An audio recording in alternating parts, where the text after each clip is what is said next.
Hi, this is Gopan Sivasankaran. I lead the business for SecureWorks for the Middle East, Turkey, and Africa region. I've been in the cybersecurity space for last 20 years. I've been in this organization for last 10. So when it comes to cybersecurity challenges, it is not getting any better. So being a CISO is one of the toughest jobs out there today because of the increasing threat landscape, the increasing ability of threat actors. So they are getting better and better. So when you talk about things like ransomware or talk about areas like business email compromise, that is not going any down, it is getting better and better or more advanced. Now, most of the crime what we see as SecureWorks, because we do lots of incident response engagements, are mostly on the financially motivated crime. So there are criminals out there, they are not the ones who wear hoodies anymore, they are the ones who are wearing suit and tie, who is going after the money. Now let me try to focus on the area where we operate as SecureWorks, which is SOC, Security Operation Centers. Now the challenges related to SOC, I would put them into three main areas. So the number one is lack of visibility. So as a CISO, I'm not very sure whether I have full visibility to my organization, whether it is on your endpoint, network, cloud, business application. Do I have enough visibility? Am I sure that there is no threat actor present inside my network? That's the number one challenge.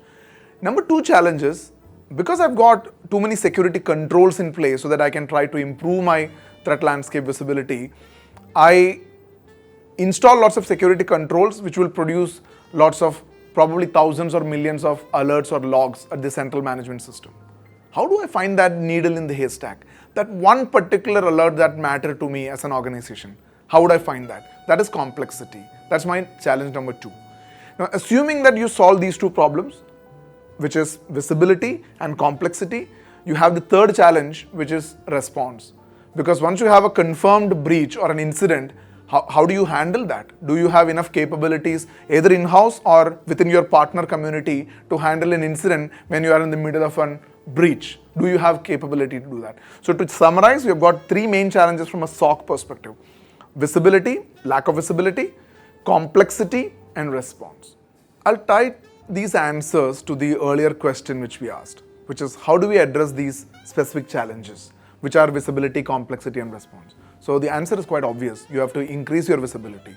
You need to make sure that you have got visibility across your endpoint, network, cloud, business applications. Make sure that you got right security controls in place.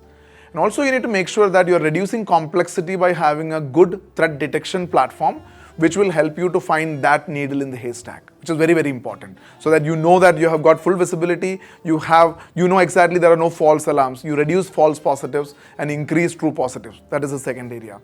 Third area is you have an ability to have a incident response program, both from a proactive and reactive perspective. Proactively, you go after hunting for malicious activity within your organization. Also, reactively, you know that you got an incident response capability in-house or with your partner ecosystem who can handle when you are in the middle of a obvious breach or a very confirmed incident. So within SecureWorks, we normally talk about a philosophy, which is you prevent what you can, you detect what you cannot prevent, and you hunt what you cannot detect. Because you will not be able to prevent everything, you will not be able to detect everything. So you need to have a continuous threat hunting mechanism within your overall security portfolio. Again, I would say that being a CISO is very difficult because you will see a number of system integrators, vendors, security service providers coming and talking to you, very similar sounding languages. Terminologies all look very similar. So you talk about MDR, EDR, MXDR, NDR, all of them sound very similar. All of them uses machine learning, artificial intelligence. So you as CISO, I would say that you should be able to differentiate between these terminologies and you should be able to really understand what stands out.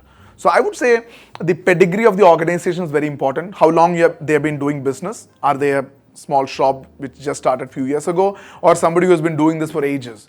What is their core DNA? Are they predominantly into SOC, cybersecurity space, or are this is just a plug-in into lots of other areas what they do? It's also very important to understand how good they are from a threat research perspective.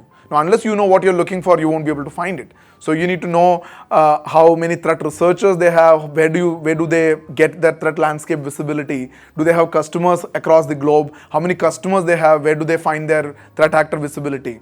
It's also important to know when the obvious thing happens, stuff hits the fan, do you have people who can really help you to come out of that particular incident? So incident response capability, threat hunters, the credentials of that. So I would say the overall pedigree of the organization is very important. You need to challenge people like us on how good you are in doing areas like threat detection, investigation, incident response, threat hunting, and areas like that.